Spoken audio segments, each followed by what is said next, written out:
9 സംസ്ഥാനങ്ങളും കേന്ദ്രഭരണ പ്രദേശമായ ജമ്മു കാശ്മീരിലെ ശ്രീനഗർ മണ്ഡലം ഉൾപ്പെടെ 96 മണ്ഡലങ്ങളിലേക്കുള്ള നാലാംഘട്ട വോട്ടെടുപ്പ് നാളെ.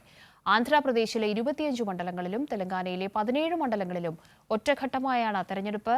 സ്വാതി സന്തോഷ് ദില്ലിയിൽ നിന്നും കൂടുതൽ വിവരങ്ങളുമായി ചേരുന്നുണ്ട്. Good morning Swathi.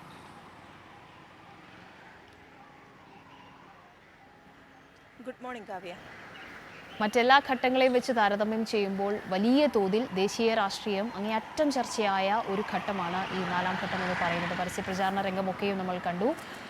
അവിടെ ആദ്യത്തെ ഘട്ടങ്ങളിൽ പോളിംഗ് ശതമാനം കുറഞ്ഞത് BJP ക്യാമ്പുകൾക്ക് ആശങ്ക സൃഷ്ടിച്ച ഒരു സാഹചര്യത്തിൽ വർഗീയ പ്രചരണം കൊണ്ട് എങ്ങനെയും വോട്ട് നേടുക എന്ന ഒരു ഗുരുതരമായ സാഹചര്യം സൃഷ്ടിച്ച് മുന്നോട്ട് പോകുന്നു. ഏറ്റവും ഒടുവിൽ പരസ്യപ്രചാരണത്തിൻ്റെ അവസാന ദിവസം അരവിന്ദ് കെജ്രിവാളിൻ്റെ സാന്നിധ്യം ഉണ്ടായിരിക്കുന്നു. അങ്ങനെ നിരവധിയായ സാധ്യതകളിൽ കൂടി നാലാം ഘട്ട തെരഞ്ഞെടുപ്പിൻ്റെ പരസ്യപ്രചാരണ രംഗം കടന്നുപോയി. ഇന്ന് നിശബ്ദ പ്രചാരണത്തിന് മണിക്കൂറുകൾ, നാളെ വോട്ടെടുപ്പ്.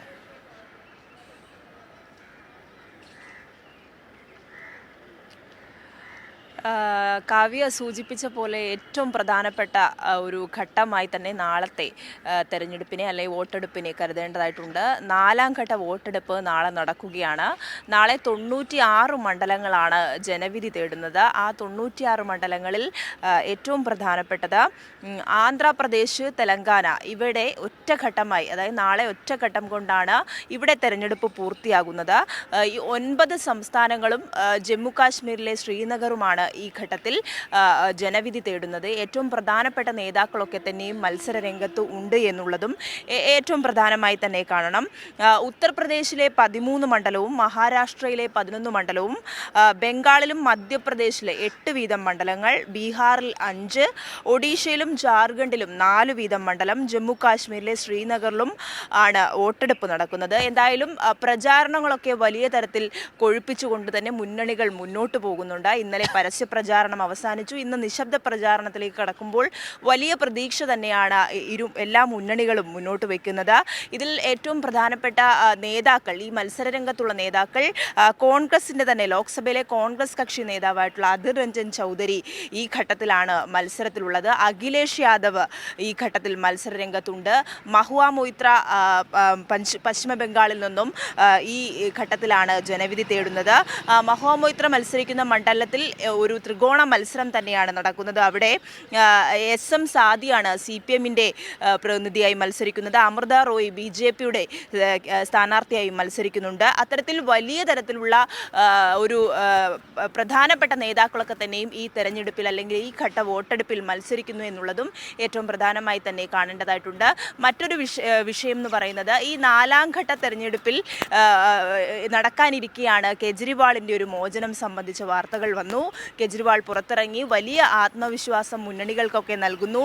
അതേസമയം BJPക്ക് ഈ കെജ്രിവാളിൻ്റെ മോചനവുമായി ബന്ധപ്പെട്ട് BJPക്ക് കനത്ത തിരിച്ചടി തന്നെ ഉണ്ടാകുമെന്ന ആശങ്ക BJP കേന്ദ്രങ്ങളിൽ നിന്നും ഉയർന്നു വരുന്നുണ്ട്. കഴിഞ്ഞ ദിവസം തന്നെ കെജ്രിവാൾ കേന്ദ്ര സർക്കാരിനെയും മോദിയെയും വലിയ തരത്തിൽ രൂക്ഷമായി വിമർശിച്ചുകൊണ്ടുള്ള പ്രസംഗങ്ങളൊക്കെ നടത്തി. വലിയ BJPക്കുള്ളിലെ ആഭ്യന്തര പ്രശ്നങ്ങളെ വരെ ചൂണ്ടിക്കാണിച്ചുകൊണ്ടായിരുന്നു കഴിഞ്ഞ ദിവസം കെജ്രിവാൾ തൻ്റെ പ്രസംഗത്തിൽ ഉടനീളം വിമർശിച്ചു പോയത്.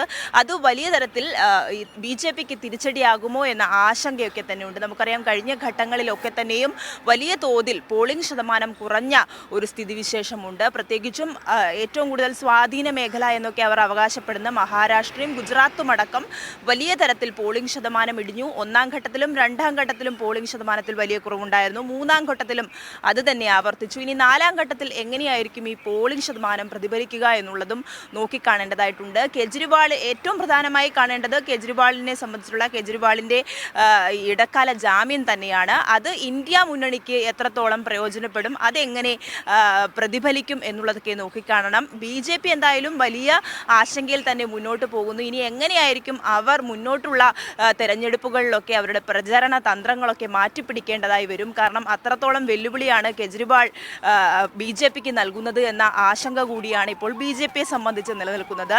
ഇന്ത്യ മുന്നണി വലിയ പ്രതീക്ഷ തന്നെ ഈ നാലാം ഘട്ടത്തിലും വെച്ച് പുലർത്തുന്നുണ്ട്. കാവ്യ.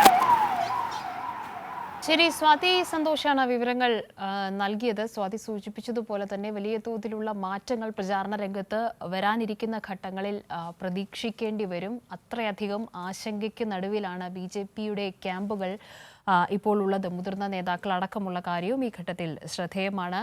പ്രേക്ഷകരിലേക്ക് പോകണം. പ്രേക്ഷകർ രാവിലെ മുതൽ തന്നെ സജീവമായി ഗുഡ് മോർണിംഗ് കേരളത്തിനൊപ്പം തുടരുന്നുണ്ട്. സുമിത്രൻ ശുഭദിനം ആശംസിക്കുന്നുണ്ട്. ദേവരാജൻ, പ്രദീപൻ, ശശാങ്കൻ എല്ലാവരും രാവിലെ തന്നെ തുടരുന്നുണ്ട്. എല്ലാവരും ശുഭദിനം കൈരളി ടീമിനും ഒപ്പം തന്നെ